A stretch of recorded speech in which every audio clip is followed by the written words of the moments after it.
बिस्मिल्लाहिर्रहमानिर्रहीम। सबसे पहले देखिए, अगर इनकी आपको हिस्ट्री समझनी है तो बिल्कुल उसको 3 पार्ट में डिवाइड कर लीजिए। बहुत ही ईज़ी अंदाज में 3 पार्ट में डिवाइड कर लीजिए।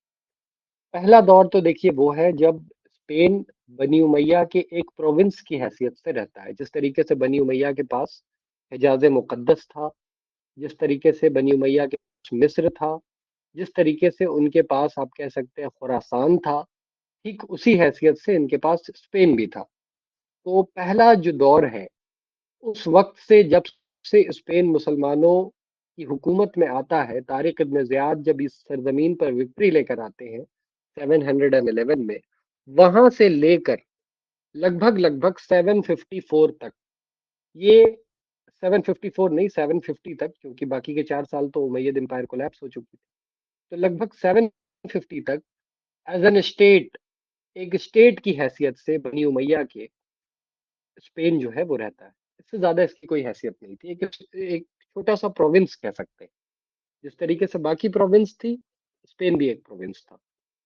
दूसरा दौर जो है वो उस वक्त का है जब स्पेन से बनी दमिश्क से बनी उमैया का खात्मा हो गया और यहाँ से अब्दुर्रहमान निकल कर आते हैं और वो अपनी एक इंडिपेंडेंट इमीरात की शुरुआत करते हैं, एक इंडिपेंडेंट डायनेस्टी की शुरुआत करते हैं। और वो वक्त कब से कब है? तकरीबन 754 755 में शुरू होता है और 755 से लेकर 929 तक है। 929 तक। और 929 से लेके ये लोग अपनी खिलाफत का ऐलान कर देते हैं और सो ऑन ये आगे बढ़ता है। तो लगभग दूसरा पीरियड जो है वो बनी उमैया की हुकूमत का, उसको ज्वाइंटली आप ट्रीट कीजिए, बजाय इसके कि खिलाफत को अलग कीजिए और इमीरात को अलग कीजिए। आप एक ही साथ उसको पूरा ट्रीट कर सकते हैं। बनी उमैया का एक कंप्लीट पीरियड 1031 तक। ठीक है, ये एक उनका कंप्लीट पीरियड है जो 754 से शुरू होता है। तीसरा जो दौर है वो है छोटे छोटे, आप कह सकते हैं पेटी डायनेस्टीज का, छोटी छोटी डायनेस्टीज। ठीक है, बनी जुन्नून है, बनु मिराडा है, कई सारी छोटी छोटी डायनेस्टीज जो है वो यहाँ पर इस्टेब्लिश होती है। और उसी में से ग्रेनेडा भी एक डायनेस्टी थी जहां से मुसलमानों का लास्ट एक्सपेंशन हुआ। तो फिर वहां पर तारीख आकर खत्म हो जाती है। तो बस 3 हिस्सा है।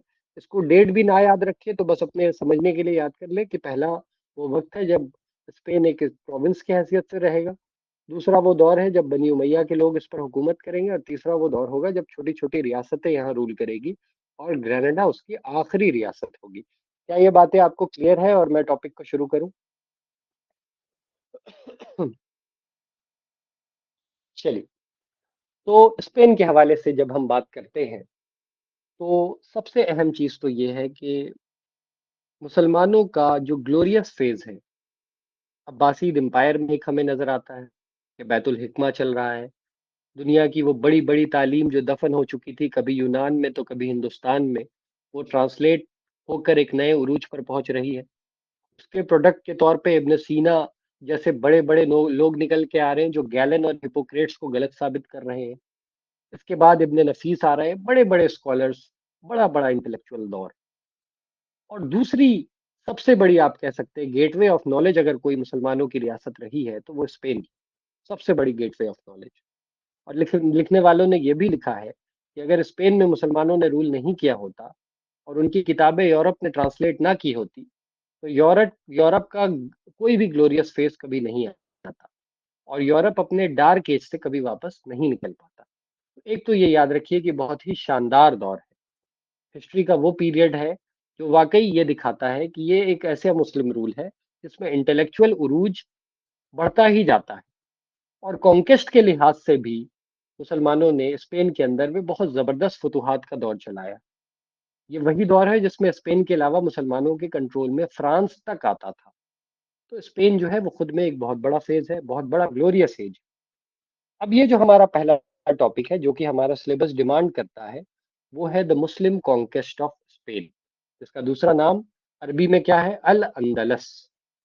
ठीक है, अरबी में जब कहेंगे स्पेन को तो क्या कहेंगे? अल अंदलस। और स्पेन को स्पेन हम कहेंगे अपने नॉर्मल जबान में, इंग्लिश में।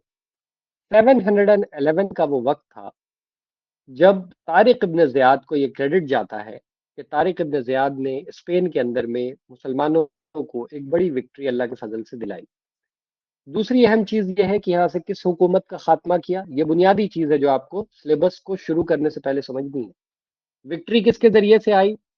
तारिक इब्न जियाद को अल्लाह ताला ने इस सरजमीन पर 7/11 में विक्ट्री दिलाई। और कौन सी हुकूमत यहाँ पर खत्म हुई? विसियोगोथिक किंगडम, यानी कि जिस सरजमीन पर जो एम्पायर चल रही थी उसका नाम क्या था? विसियोगोथिक एम्पायर। ठीक है। और तीसरी अहम बात क्या है कि कोर्डोबा मुसलमानों का कैपिटल बना। और अल अंदलस जो है वो कल्चर, लर्निंग और एजुकेशन का सबसे बड़ा मुसलमानों का सेंटर था। और वो दौर भी आया था जब बगदाद और काहिरा यानी कि कायरो, ये दोनों भी कोर्डोबा के सामने अपनी कोई हैसियत नहीं रखते थे। खुद हिट्टी को देखिए वो क्या अल्फाज इस्तेमाल करता है। हिट्टी लिखता है कि जब पेरिस में सड़कें कच्ची थी और लोग दलदल में फंस जाया करते थे, रात के अंधेरे में कोई निकला नहीं करता था, उस वक्त मुसलमानों ने वो रियासत बनाई थी जिनके पास पक्के रोड थे, जिनके पास रात में लाइट हाउस हुआ करती थी, स्ट्रीट लाइट हुआ करती थी, और उसके साथ साथ rest house with the guard. ये अल्फाज इस्तेमाल किए पीके हिट्टी ने। ये इस बात का सबूत है कि स्पेनिश जो मुस्लिम एम्पायर गुजरी है अल अंदलस की, वो कितनी जबरदस्त और कितनी शान और शौकत वाली रही होगी। अब कुछ चीजें आपको समझनी है। हालांकि एग्जाम के लिहाज से तो ये अहम है, लेकिन इतना ज्यादा भी नहीं है। लेकिन ये कि अगर आपको बेसिक क्लियर होगा तो चैप्टर्स आपको रटने की कोई जरूरत नहीं पड़ेगी। मैं बार बार कहता हूँ, अगर बुनियादी चीजें आपके सामने क्लियर हो जाएगी तो आपको रटने की किसी चीज की जरूरत नहीं पड़ेगी। दूसरी चीज ये है कि बहुत सी ऐसी चीज होगी, मैं खुद आपको बता दूंगा कि आपको इन सबको बहुत ज्यादा याद करने की जरूरत नहीं है, वहां पे मैं खुद हाईलाइट आपको कर दूंगा। खैर, अब हम ये सबसे पहले समझेंगे कि आखिर स्पेन के हालात तारिक इब्न जियाद के लैंड करने से पहले कैसे थे। आखिर स्पेन कैसा था तारिक इब्न जियाद के स्पेन के इन्वेजन से पहले? तो सबसे पहली बात तो यह है कि यहाँ पर जो हुकूमत चल रही थी वो विसियोगोथिक एम्पायर थी। ये सवाल यूजीसी नेट में आया है कि वो एम्पायर कौन सी थी और उसका बादशाह कौन था। तो आप याद रखिए, विसियोगोथिक एम्पायर चल रही थी 409 से, और इसको 712 में मुसलमानों ने फाइनली खत्म कर दिया। ठीक है। इसकी जो हुकूमत का ये आखिरी दौर है वो बहुत अच्छा नहीं है। इसमें आप कह सकते हैं खास तौर पे दो जो तबके हैं वो बहुत मजबूत थे। एक तो क्लर्क बोल रहा हूं मैं, एक तो नॉबल्स, यानी कि राजघराने के लोग, या आप कह सकते हैं रॉयल ब्लड वाले लोग, यानी कि राजा के बच्चे, राजा के खानदान के लोग, राजा के भतीजे, राजा के चचा, इन शॉर्ट राजा का जो पूरा खानदान होता है वो नॉबल्स का एक पूरा खानदान, उसके गवर्नर्स, ये सब। और उसके साथ साथ दूसरा तबका था बिशप का, क्योंकि इस वक्त तक चर्च के अंदर में सियासत चलती थी और चर्च का एक बहुत बड़ा रोल होता था, और चर्च का बहुत ज्यादा रोल था। और इसके साथ साथ अभी तक कोई ऐसा रिफॉर्मेशन मूवमेंट क्रिश्चियंस के अंदर में नहीं निकला था। कोई प्रोटेस्टेंट मूवमेंट तो इस जमाने में हुआ नहीं था कि क्रिश्चियंस में कोई आपस में बगावतें होती कि ये क्या चल रहा है चर्च के अंदर में। वो तो वही हालात थे कि जो चर्च से फरमान आ गया, बस सर झुकाकर उसको तस्लीम कर लिया जाता था। तो हालात तो कुछ ऐसे थे कि एक तरफ तो नोबल तबका था, यानी कि बादशाह के खानदान के लोग, बादशाह के गवर्नर, और दूसरी तरफ बिशप। ये लोग मिलकर हुकूमतें चलाते थे, और इसमें रूलर कोई बहुत अच्छा रूलर नहीं हुआ करता था। कोई वीक भी हुआ तो उसको इन्होंने बना दिया। इन शॉर्ट, अगर नोबल्स और बिशप का सपोर्ट आपको हासिल है, तो अगर आप कोई गधे भी हैं तो आपको हुकूमत की गद्दी पर बैठने का मौका मिल जाएगा। ठीक है। 680 के बाद से विसियोगोथिक एम्पायर आपस में लड़ लड़कर बहुत ज्यादा कमजोर हो चुकी थी। सिविल वॉर चल रहा था इनके आपस में। इनके आपस में आप कह सकते हैं बहुत ज्यादा सिविल वॉर था। और उसका रीजन क्या था, जरा उसको समझिए। सिविल वॉर का रीजन ये था कि एक तो सबसे बड़ा रीजन ये था कि यहाँ पर जो हुकूमतें चल रही थी उन्होंने टैक्स बहुत ज्यादा बढ़ा दिया था। अलग अलग रियासतें अब अलग हो रही थी, एक ये रीजन था। लेकिन उससे बड़ा रीजन आप कह सकते हैं जिसकी वजह से स्पेन बहुत कमजोर हुआ, उसमें इसका आखिरी बादशाह है रॉड्रिक। अरबी में देखिए मैंने यहाँ पे लिख दिया है, अरबी में, अरबी जबान में, या अरबी अरबी हिस्टोरियन इसको लुजरिक कहते हैं। लुजरिक। ठीक है, इसका नाम है रॉड्रिक। तो ये रॉड्रिक जो है ये इसी विसियोगोथिक एम्पायर का आखिरी रूलर है। तारिक इब्न जियाद के हाथों इसको डिफीट मिलने वाली है। ये आखिरी बादशाह है। और इसने बेईमानी के साथ यहाँ के एक अच्छे बादशाह विटिजा को हरा दिया 702 में, बेईमानी करके। जो विटिजा यहाँ का बादशाह था उसके बारे में हिस्टोरियंस लिखते हैं कि वो बहुत ही जस्ट बादशाह था, अच्छा बादशाह था। अवाम के साथ, रियासत के साथ उसके अच्छे ताल्लुकात थे। लेकिन ये जो रॉड्रिक था, इसने बिशप्स के साथ मिलकर और नोबल्स को पैसे खिलाकर विटिजा को मार दिया और विटिजा के बाद उसके खानदान से हुकूमत छीन ली। तो जब ये ऐसा किया गया तो इससे सिविल वॉर और ज्यादा बढ़ गया। तो हालात कुछ ऐसे हैं जो मैं आपको बताते जा रहा हूँ कि एक तो कमजोर हुकूमत है विसिगोथिक एम्पायर की, और दूसरी बात मैंने आपको क्या बताई, रोड्रिक के हुकूमत को हड़पने से विटिजा जो दूसरा खानदान था राजा का वो भी अलग हो गया। इस तरीके के हालात बहुत ही बुरे थे। टैक्स सिस्टम बहुत ज्यादा था, यहूदियों को सताया जा रहा था, नोबल्स और बिशप मिलकर हुकूमत चलाते थे, अवाम का कोई रोल नहीं होता था, अवाम के हक में कोई फैसले नहीं होते थे। तो कुछ ऐसे हालात थे। दूसरी चीज जो मैंने आपको पहले ही ऊपर में बताया, एक इलीट क्लास था जिसको हम कहते हैं क्लासेस एलेवेडस। स्पेनिश में इसको क्या कहते हैं, क्लासेस एलेवेडस, यानी कि एक इलीट तबका, एक इलीट तबका जो वहां पर हुकूमत चला रहा था। वो चर्च के पहले तो बड़े बड़े पादरी थे और उसके साथ साथ पावरफुल नोबल्स, यानी कि चर्च के बिशप हो गए, प्रीस्ट हो गए, जो मजहबी तबके के लोग हैं वो, और उसके साथ साथ जो हुकूमत के लोग हैं जैसे राजा और उसके खानदान और उसके रियासत के गवर्नर्स, ये सब मिलके हुकूमत में सबसे ज्यादा एक्टिव थे, हुकूमत यही चलाते थे। और नतीजा ये था कि two by third of the Spanish land इनके कंट्रोल में था, जबकि इनकी आबादी मुश्किल से 3% भी नहीं होगी।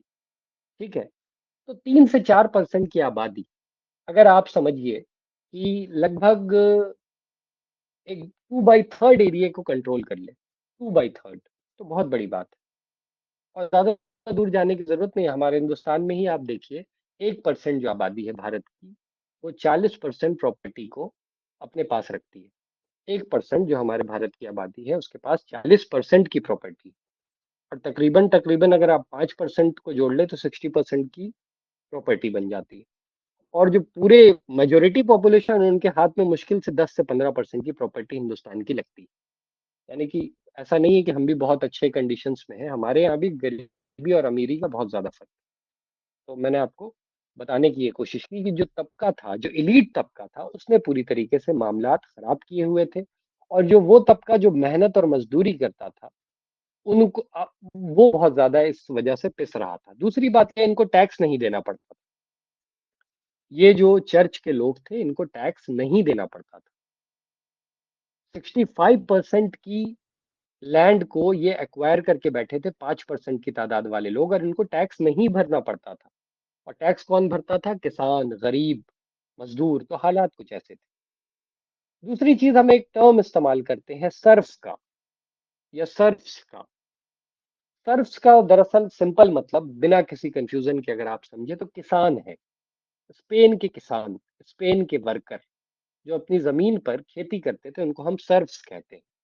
90% जो वहां की तादाद थी वो किसान थी, कमजोर तबके थी। इनकी साथ पॉलिसी ये इख्तियार की जाती थी कि अगर इनकी जमीन किसी चर्च को दे दी गई या किसी राजा के किसी खानदान के पास आ गई तो उस सरजमीन पे काम करने वाले सर्फ को भी खरीद लिया जाता था। अगर जमीन बिकी तो उस पे काम करने वाले लोग भी बिक जाते थे, और टैक्स का पूरा बर्डन इन्हीं लोगों के ऊपर था। इन लोगों को टैक्स नहीं देना पड़ता था, चर्च को और जो एलीट तबका था उसको। इसके साथ साथ आप कह सकते हैं हालात कुछ ऐसे थे कि हर तरफ डकैती, चोरी आम हो चुकी थी। जाहिर है, जब एक काम करने वाले तबके को आप इतना परेशान करेंगे कि वो खेती बाड़ी छोड़ देगा और वो इतना फारिग हो जाएगा कि वो हथियार उठाएगा, वो इलाकों को लूटेगा, तो लगभग यही था।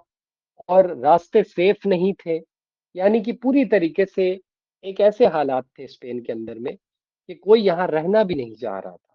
680 के बाद से खास तौर पे स्पेन के हालात बद से बदतर थे। खुद यहाँ के लोग भी चाहते थे कि कोई ऐसी हुकूमत आए जो हमारे पे एक जस्ट टैक्स लगाए। टैक्स लगाना बुरी चीज नहीं होती, मगर इतने टैक्स लगाए जितना हम दे सके। और हमारी खुद की जो प्रॉपर्टी है, कम से कम उस पे तो हमारा राइट हो। तो ऐसे सोशल ब्रेकडाउन था इस पूरी सोसाइटी में। उसके अलावा अगर आप देखें तो मिडिल क्लास का तबका पूरी तरीके से इस टैक्स को देकर तबाह हो चुका था। इंडस्ट्रीज जो बड़ी-बड़ी स्पेन की थी वो बंद पड़ चुकी थी। और इसके साथ-साथ आप ये भी कह सकते हैं कि इतनी ज़्यादा चोरी डकैती बढ़ चुकी थी कि रास्ते अनसेफ थे और कोई भी यहाँ पर एक जगह से दूसरी जगह ट्रैवल करना मुनासिब नहीं समझता था। इकोनॉमिकल मिज़री यानी कि मुसलमानों के आने से पहले स्पेन में इकोनॉमी बेकार हो चुकी थी पूरी तरीके से। दूसरी अहम चीज़ जो मैंने आपको बताई कि एक पर्टिकुलर तबका पूरे ज़ीरो टैक्स को एन्जॉय कर रहा था। वे एक टैक्स नहीं भरना था और पूरी की पूरी प्रॉपर्टी को उन्होंने एक्वायर करके रखा हुआ था। ये सब हालात कम नहीं थे। ऐसे में रिलीजियस प्रोसिक्यूशन भी इस सरज़मीन पर बहुत ज़्यादा था। और अब तो ख़ैर वैसे लोग नहीं गुज़रे, लेकिन कुछ ऐसे यहूदी हिस्टोरियंस भी हैं, जो कभी-कभी बिल्कुल सच बात लिखते हैं। कुछ ऐसे यहूदी हिस्टोरियंस हैं जो साफ लिखते हैं कि स्पेन के अंदर में अगर मुस्लिम्स रूल नहीं आता तो हमारा गोल्डन फेज नहीं आता, वो ये लिखते हैं।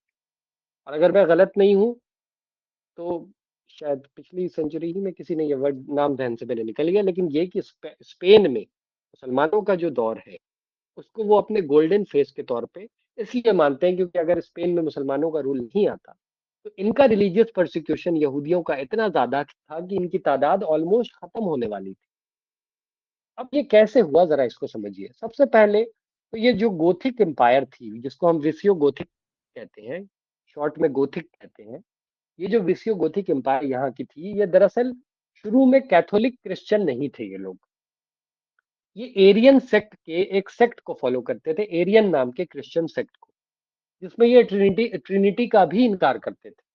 ठीक है, फादर, मदर, होली स्पिरिट, इन सब का ये इनकार करते थे।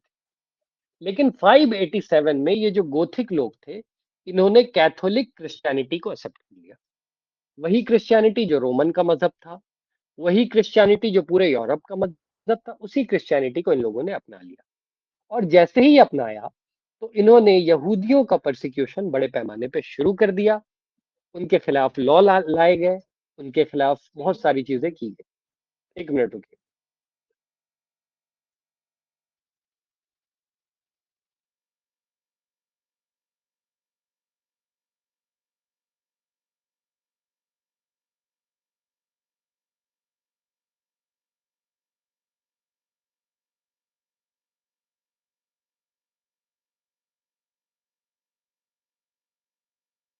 आ रहा था कि कुछ ऐसे हालात थे। अब यहूदियों के साथ बहुत ज्यादा परसिक्यूशन इस सरजमीन पे शुरू हो जाता है और एक एक करके ऐसे कानून लाए जाते हैं जो ज्यूस के ओपनली खिलाफ थे। फॉर एग्जाम्पल 611, 611 में आप कह सकते हैं एक बादशाह गुजरे हैं इन लोग के जिनका नाम है सिसबट। सिसबट ने एक रूल पास किया था, विसिगोथिक एम्पायर के बादशाह सिसबट ने। उसने रूल ये पास किया था कि हर एक यहूदी को बैप्टिसाइज कर दिया जाए और बैप्टिसाइज करके इनको क्रिश्चियनिटी में तब्दील कर दिया जाए 611 में। ठीक है। और इसी के नतीजे में 90,000 लगभग इनकी जो पॉपुलेशन थी वो स्पेन से भागकर अफ्रीका में जाकर पनाह लेती। 90,000 की लगभग तादाद। तो कुछ ऐसे हालात थे। दूसरी चीज कि इन्होंने इसके बाद भी बहुत सारे कानून पास किए, जैसे कि 681 में एक कानून पास किया जिसमें इनको बैप्टिसिज्म और एक्सपल्शन का ऑप्शन दिया गया, या तो क्रिश्चियनिटी में आ जाओ वरना इस सरजमीन को छोड़कर बाहर जाओ। 694 में एक लॉ पास किया गया, उसमें यह कहा गया कि इनको स्लेव बनाकर बेच दिया जाए अगर ये हमारे मजहब में नहीं आते। अब कभी भी ये मत सोचिएगा कि ये सारी चीजें आपको याद करनी है। 681, 694 नहीं, याद क्या करना है, यहूदियों का परसिक्यूशन बहुत ज्यादा था। अब स्टेटमेंट में ये सवाल जरूर आ सकता है कि क्या यहूदियों को एज अ स्लेव बनाकर बेच दिया जाता था। स्टेटमेंट है, आपको हाँ या ना कहना है। या स्टेटमेंट में ये पूछा जाता था कि पूछा जा सकता है क्या वहां पे फोर्स्ड कन्वर्जन चल रहा था स्पेन के अंदर में क्रिश्चियंस की तरफ से। ये आपसे पूछा जा सकता है, या ये पूछा जा सकता है कि मुसलमानों के एक बड़े एलाई के तौर पे यहूदी ने काम किया था स्पेन के फतह होने में। तो बिल्कुल किया था। यहाँ तक कि तारिक इब्न ज़ियाद को रास्ते तक बताए थे यहूदियों ने कि इस रास्ते से जाइए तो जल्दी फतह होंगे ये इलाके। एक ने तो किले के अंदर में अगर कोई छोटा सा भी आप कह सकते हैं ऐसी जगह होती थी जहां से फौज जा सकती है, वो इलाके तक आके बता देते थे।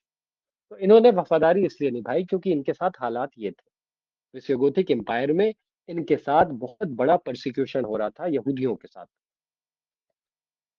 अब हम डायरेक्ट कॉन्क्वेस्ट की तरफ आते हैं। ये तो देखिए बुनियादी बातें हैं, जो आपके ज़हन में अगर क्लियर ना हो, तो आपको मालूम ही नहीं चलेगा कि आखिर स्पेन के अंदर में मुसलमानों की इतनी ज़बरदस्त आसानी से विक्ट्री कैसे हो गई। तो आसानी से विक्ट्री की बहुत सारी वजह है, और वो वजह मैंने आपको बता दी कि हुकूमत कमज़ोर हो चुकी थी 680 के बाद से।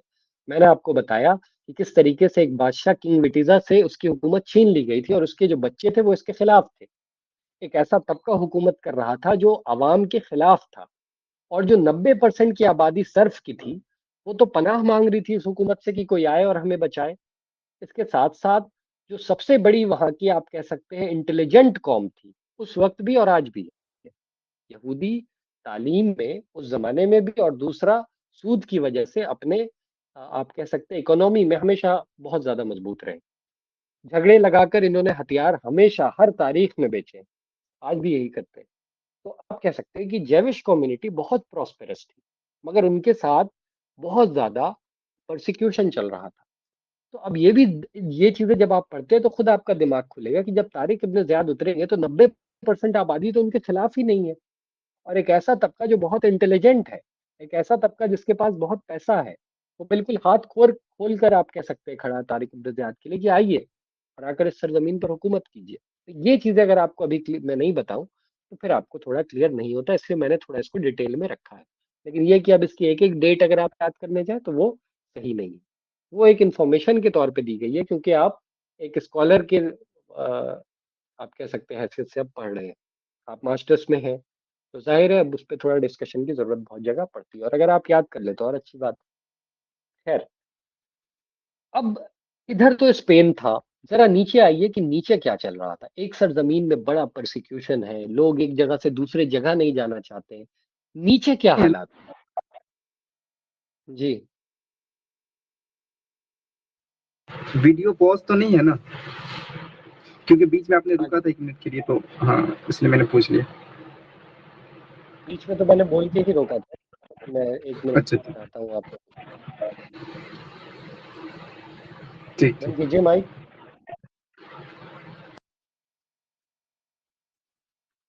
जी। तो मैं आपको कह रहा हूँ कि स्पेन के हालात तो हमने डिस्कस कर लिए, अब नीचे के हालात क्या थे, इस अफ्रीका में क्या चल रहा था, क्योंकि इसी अफ्रीका से फौज आकर इस हुकूमत को पलटने वाली है। इसको समझना बहुत ज्यादा जरूरी है। तो अफ्रीका में तो इस वक्त एक शानदार जनरल अपॉइंट हुआ था 708 में, इसका नाम था मूसा इब्न नुसैर, जिसको वलीद बिन अब्दुल मलिक ने अपॉइंट किया था, और जिसने पूरे अफ्रीका के कोस्ट को मुसलमानों के लिए खोल दिया था। पूरे अफ्रीकन कोस्ट को एक एक जगह को फतह किया था। और इससे पहले हसन इब्न नुमैर, तो मैंने बहुत से जनरल्स के बारे में उमैयद एम्पायर में बताया, उकबा इब्न नाफे, तो ये सारे थे। लेकिन मूसा इस वक्त एक स्ट्रॉन्ग रूलर के तौर पे इस यहाँ पर बैठे थे समुद्र के इस पार, और उस पार हालात कुछ ऐसे थे कि लोग चेंजेस चाहते थे। ठीक है। अब ऐसे में आप कह सकते हैं बहुत सारे यहूदी, अब 90,000 अगर कोई कौम अपने सरजमीन से निकाल दी जाए तो वो जाहिर है आकर कंप्लेन तो करेगी, उसकी कंप्लेन की गूंज हर जगह गूंजेगी। तो जब मुसलमानों के पास मूसा इब्न नुसैर के पास ये पढ़ा लिखा यहूदियों का तबका आता था, तो वो अक्सर ये कंप्लेन करता था कि आप अपनी हुकूमत का इन्वेजन कीजिए स्पेन के अंदर में, आप स्पेन में आ जाइए, स्पेन पे रूल कीजिए, स्पेन पे जो हुकूमत चल रही है वो बहुत बुरी है, हमारे हालात वहाँ बहुत खराब है, और आप एक बार आइए, हम आपका फुल साथ देंगे। तो ये बातें मूसा इब्न नुसैर के कानों पर अक्सर आकर बताई जाती थी। लेकिन एक शख्स जब आता है, तब मूसा इब्न नुसैर को कॉन्फिडेंस बहुत ज्यादा बढ़ जाता है। उसका नाम था काउंट जूलियन। काउंट जूलियन जो एक शख्स था, वो दरअसल स्योटा, स्योटा नाम का एक जो छोटा सा इलाका है, वहां का आप कह सकते हैं ये गवर्नर था। ठीक है। एक छोटा सा इलाका है बिल्कुल, स्पेन और अफ्रीका के बीच में है स्योटा। वहां का ये गवर्नर था, ये विसियोगोथिक एम्पायर के अंडर में काम करता था। मगर ये आता है किसके पास? मूसा इब्न नुसैर के पास। और मूसा इब्न नुसैर को आकर कहता है कि वहां का जो बादशाह रॉड्रिक है, मैं उससे बदला लेना चाहता हूँ और आपकी मदद चाहता हूँ। आप अपनी फौज भेजिए, मैं आपको वादा करता हूँ कि मैं आपको हर तरह से उस सरजमीन पर मदद करूंगा। यानी कि अभी तक मूसा इब्न नुसैर को यहूदियों का सपोर्ट आ रहा था, अब वहां के एक काउंट का, एक गवर्नर का सपोर्ट आया, जो कि बहुत बड़ी बात थी। और उसने आकर ये बात कही। हिस्टोरियंस अलग अलग रीजन देते हैं।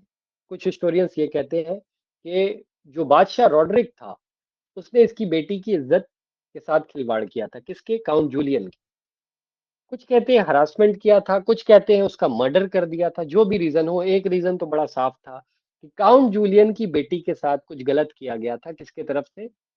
बादशाह रॉड्रिक की तरफ से, जो कि जालिम था। और उसके रिवेंज के तौर पे ये आते हैं मूसा इब्न नुसैर के पास। मूसा इब्न नुसैर खुद मुख्तार कोई शख्स थे नहीं, वो तो एक गवर्नर थे, और गवर्नर खुद फैसले नहीं ले सकता। इसी के नतीजे में आप कह सकते हैं कि इन्होंने फौरन लेटर लिखा। किसको लेटर लिखा? अपने खलीफा को।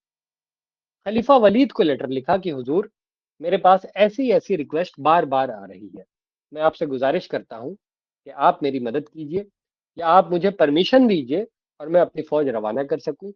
वलीद बिन मलिक से जो परमिशन मांगी गई थी, वलीद बिन अब्दुल मलिक से, वो परमिशन रेड की थी, कॉन्केस्ट की नहीं। शुरू में जो परमिशन मांगी गई वो रेड की मांगी गई थी कि हम जाके इन्वेजन करेंगे और वापस आ जाएंगे।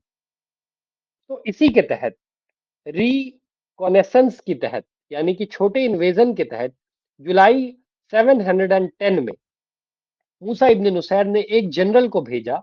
कॉन्केस्ट की नियत से नहीं, याद रखिएगा, कॉन्केस्ट करने के लिए नहीं, कॉन्कर करने के लिए नहीं, बल्कि जाओ और जाकर इन्वेड कर कर, इन्वेजन करके वापस चले आना।